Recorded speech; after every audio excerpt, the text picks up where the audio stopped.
예, CBS 라디오 박정희 한판 승부 함께하고 계시고요. 자, 오늘 2부에서는요. 그 브라질 정치 얘기를 좀 해보겠습니다. 브라질의 트럼프로 불리던 보우소나로 대통령이 재선에 실패했죠. 노동당의 룰라 전 대통령이 결선까지 가는 접전 끝에 승리를 거둔 것인데 이 브라질 대선 2보죠. 그리고 룰라 전 대통령의 당선이 가는 의미는 무엇인지 짚어보겠습니다. 대구 가톨릭대 스페인어 중남미학과 임수진 교수를 모셨습니다. 교수님 어서 오십시오. 네, 안녕하세요. 반갑습니다. 네, 진 작가님, 김 소장님 인사 나누세요. 안녕하세요.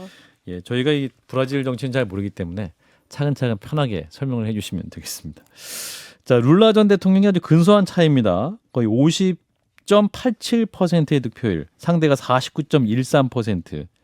거의 아주 근소한 차이로 대통령이 됐는데 2차 투표까지 간 접전이었다고 하죠, 교수님. 좀 구체적으로 설명해 주시면. 네, 그렇습니다. 그러니까 2차 투표, 그러니까 결선 투표라고 하는데요. 네. 네, 여기서 그러니까 불과 1.8% 차이로 이제 선거 승리를 이제 확정지었습니다. 예. 그러니까 브라질의 경우에는요, 1차 투표에서 과반 득표자가 없을 경우에 1위 득표자 그리고 2위 득표자가 결선 투표를 이제 한 달 50%를 후에 못 오면. 네, 그렇습니다. 그래서 한 달 후에 이제 결선 투표를 치르게 되는데요. 그러니까 지난 1차 투표에서는 5%대의 그 차이를 보였었는데, 예. 그러니까 한 달 사이에 이 격차를 상당히 이제 줄인 셈이 된 겁니다. 아, 그렇군요. 첫 번째 했을 때도 둘이 붙었는데. 첫 세 번째는 명? 11명입니다. 아, 첫 번째 11명? 네. 아하, 그렇군요. 사실상 양자구도였다고 하는데도 그렇게 차이가 별로 안 났었던 거군요. 그러니까. 네, 네, 그렇습니다. 그러니까 대선 출마를 그 룰라 대통령이 이제 선언을 한 것이 지난 4월이었고요. 예. 그러니까 여론조사 결과를 보면은 줄곧 그 룰라 대통령이 이제 굉장히 쉽게 승리할 것이다. 압도적으로. 네, 예, 그랬었고요. 선거 직전까지도 아마 10% 이상의 차이를 보이면서 승리하지 않을까라는 그런 여론조사가 우세했었는데요. 네네. 또 실제로는 굉장히 그 볼소나로 현 대통령의 그런 득표율이 상당히 높았습니다. 네. 여론조사 왜 틀렸던 차이 겁니까? 보수가 많았던 거고. 네, 맞습니다. 네, 그만큼 이제 볼소나루를 지지하지만 네, 여론조사 결과에서 반영되지 않았던 그렇죠. 샤이 아하. 볼소나루가 그만큼 많았다는 내가 지지하지만 참 그런 지지한다고 뜻입니다. 말하긴 힘든. 이분이 브라질의 트럼프이니까 현 대통령이니까 샤이 트럼프 같이 이제 샤이 보우소나루 이게 많았던 거네 그러니까. 네, 그렇습니다. 그래서 네, 그리고 또 지방의 그 농민들이라고 할지요. 또 예. 여론조사에 이렇게 또 반영이 되지 않았던 그런 도시들이 좀 있었기 때문에 그러니까 그 룰라표가 조금 더 네, 여론조사에서 더 부각되지 않았나 이렇게 생각합니다. 어쨌든 현직 대통령으로서의 프리미엄 같은 게 분명히 있었을 텐데 그럼에도 불구하고 룰라 대통령이 또 감옥까지 한번 갔다 온 마당에 이렇게 인기를 얻고 당선이 된 건 어떤 요인들이 있었을까요? 뭘 잘못한 건가요? 네, 현직 대통령. 예, 현직 대통령이 잘못한 것은요. 이제 뭐 먼저 말씀하셨지만 뭐 남미의 트럼프다, 브라질의 트럼프다, 뭐 이런 별명에서도 알 수 있듯이 네. 네, 워낙에 자극적인 발언을 많이 했었죠. 그러니까 대통령 자신이 가짜 뉴스를 많이 만들고 또 이런 자극적인 발언, 그러니까 가짜 뉴스도 많이 만들었고요. 또 국민들을 또 분열시키는 이런 발언들을 많이 했었습니다. 이를테면 제가 보니까 인종차별과 여성에 대한 막말도 했고 코로나19 백신이 에이즈 감염 확률을 높인다 뭐 이런 말을 해가지고 굉장히 국민들이 불신이 샀다고 하는데. 네, 그렇습니다. 그때 이제 그 코로나 시기에요. 예. 방역 정책 실패했다라는 또 그런 평가를 받고 있는데 그 당시에도 뭐 코로나는 뭐 그냥 아주 가벼운 감기에 불과하다. 감기다. 네, 맞다. 기억나요. 네. 그리고 뭐 또 이분이었어요. 예, 예. 말라리아 치료제가 코로나에 그 효과가 있다. 뭐 이런 말을 했었고요. 예. 아. 네, 그래서 이제 본인이 뭐 코로나에 걸리기도 했었으나 아, 본인도 걸렸어요. 네, 네. 아. 하고 가족들이 다 걸리기도 했지만 이제 그 뒤에도 이제 심각하게 생각하지는 않았습니다. 그래서 방역 실패의 문제 또 그리고 말씀드렸듯이 또 여성과 흑인 비하 발언 이렇게 말씀하셨죠. 이제 그런 워낙에 그 권위주의식의 이런 행보를 보였기 때문에 예. 국민들로부터 이제 비판을 받아서 지지율이 19%까지 떨어질 때가 있었습니다. 경제라든지 이런 쪽에 뭐 실정 같은 건 있었던 건 아닌가요? 혹시? 경제는 뭐 세계 경제가 코로나 시기에 다 이제 좋지를 그러니까요. 않았는데요. 근데 올해는 또 이제 뭐 좋다고는 말할 수는 없지만 이제 거시 경제 지표를 봤을 때 이제 뭐 네. 표면적으로는 네, 지금 뭐 안정이라고는 하진 않는데요. 다른 국가와 비교해서 조금 나은 편이기는 합니다.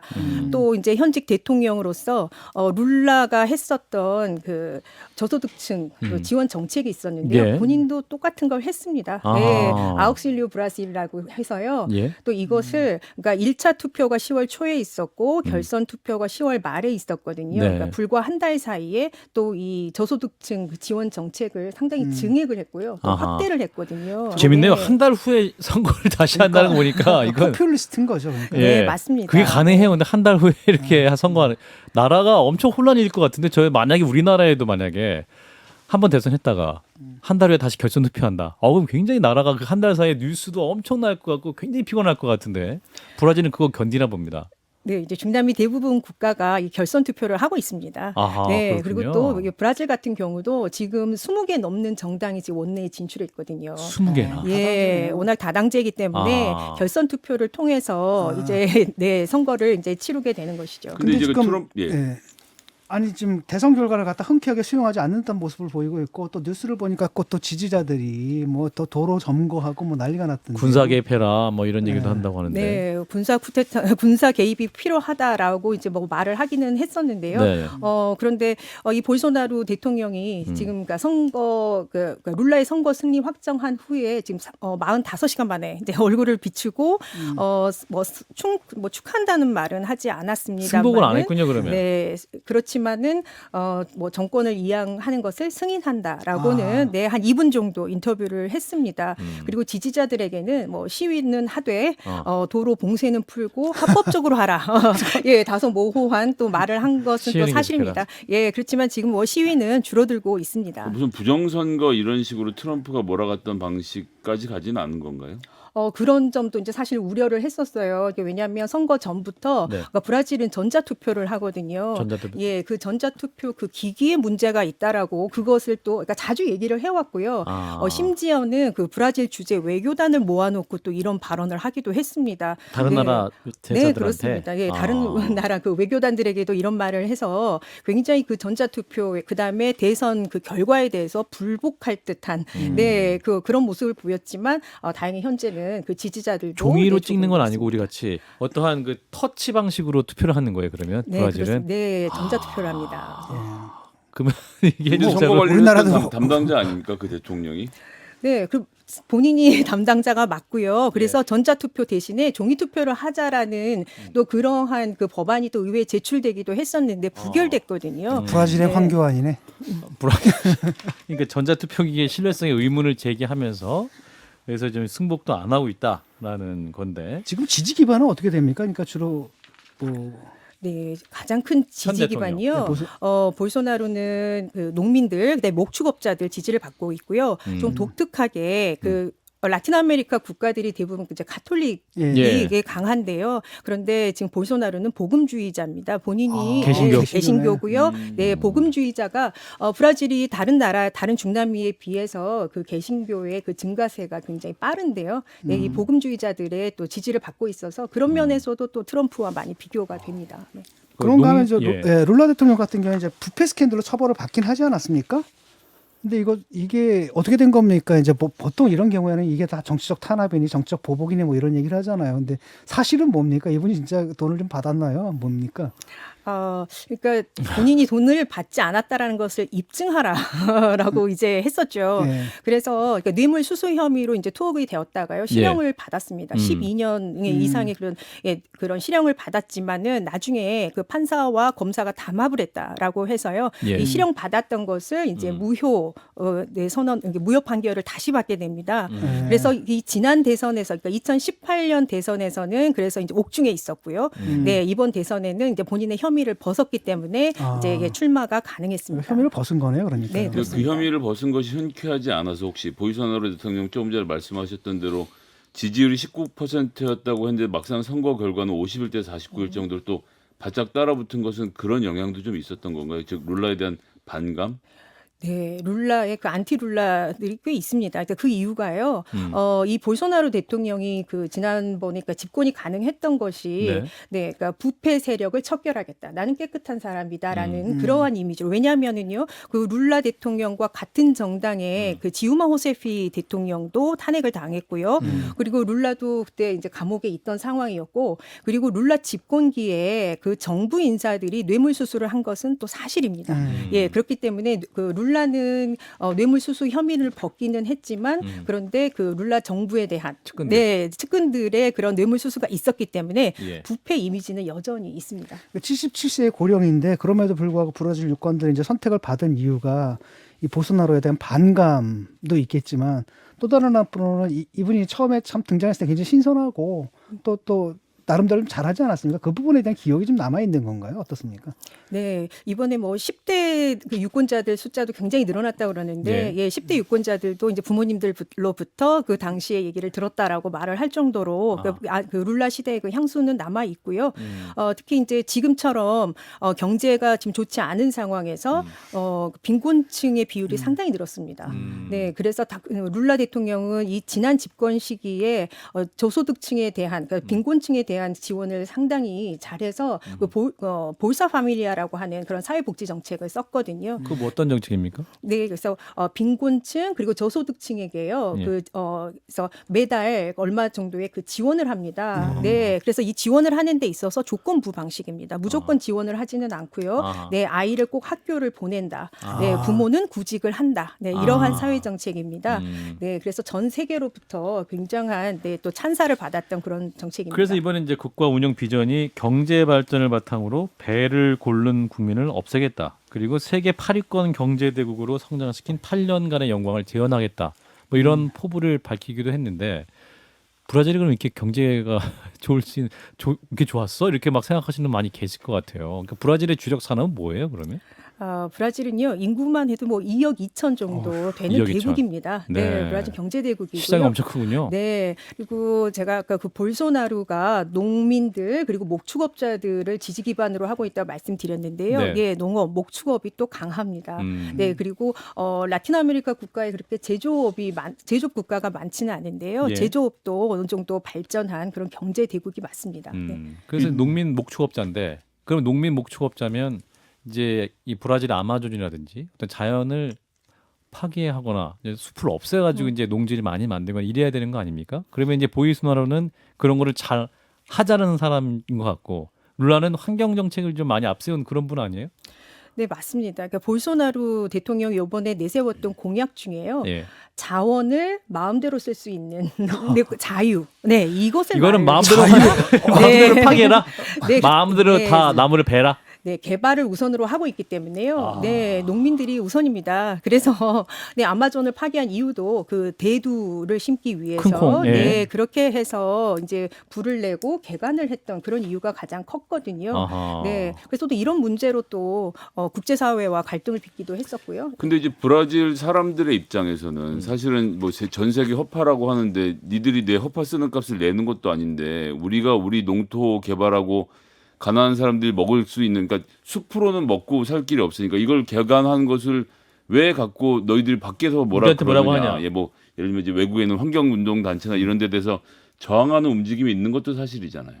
네, 볼소나루 대통령은 이건 내정 간섭이라고 이렇게 말을 했었는데요. 네. 근데 뭐 유럽에서는요, 아마존 보조 그 기금을 냅니다. 네, 아. 보존 기금을 내기 때문에 예. 근데 그것을 이제껏 못 받아왔었죠. 아하. 네, 그렇다면 이제 룰라의 경우에는 다시 이제 국제 사회의 또 그 과거의 브라질의 위상을 다시 한번 강화를 해야 되는 그런 책임이 있기 기금이 때문에 얼마나 됩니까, 그게? 그러면 우리가 정말 나무를 베지 않을 정도로 충분하다고 느낄 정도의 지원금을 줍니까?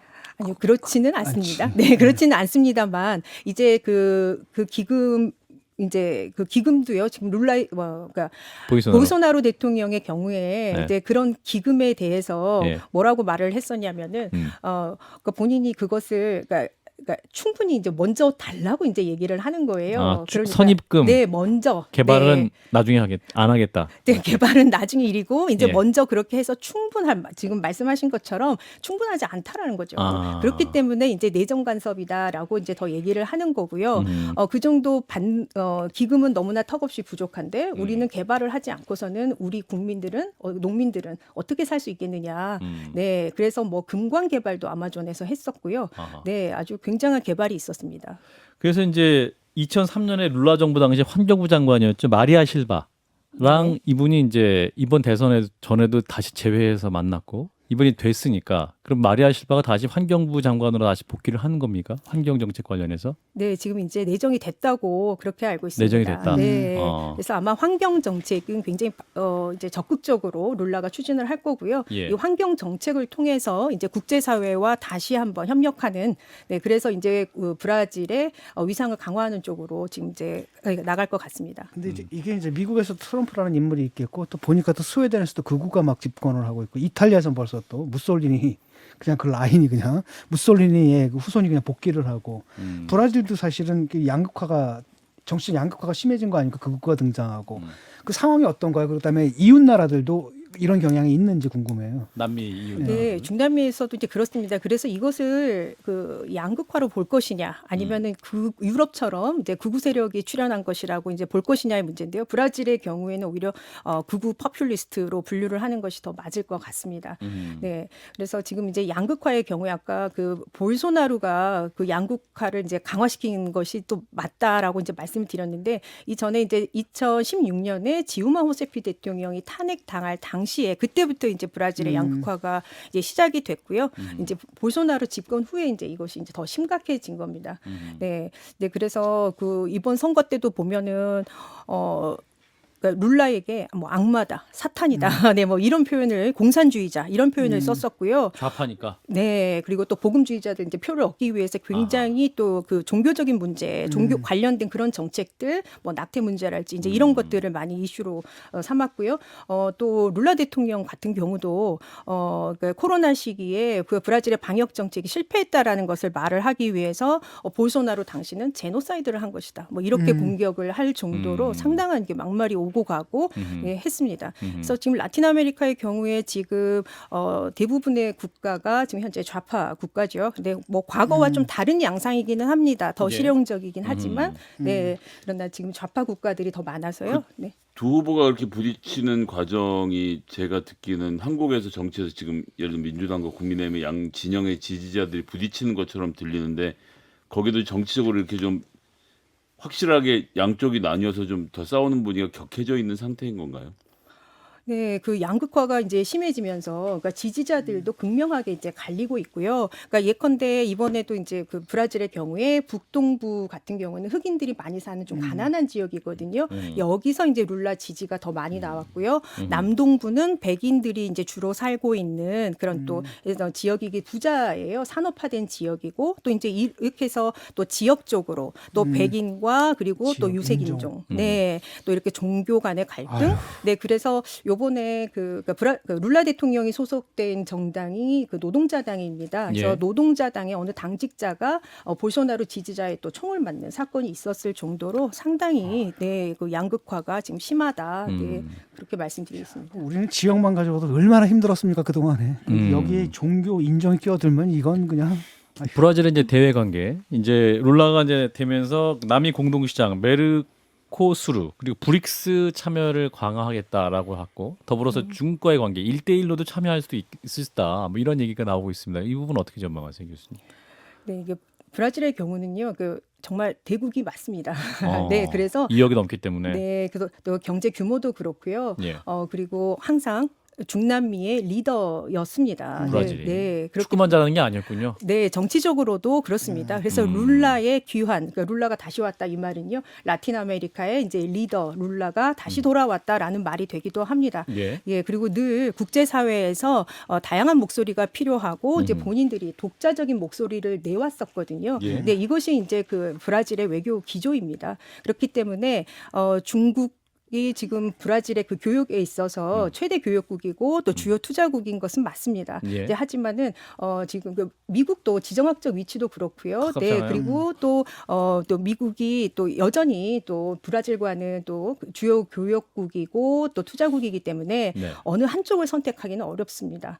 네, 그래서 아마 이제 브라질 입장에서는요, 미국을 견제하고 또 중국을 견제하기 위해서 그 양국 사이에서 실리 외교를 추구할 가능성이 굉장히 크고요.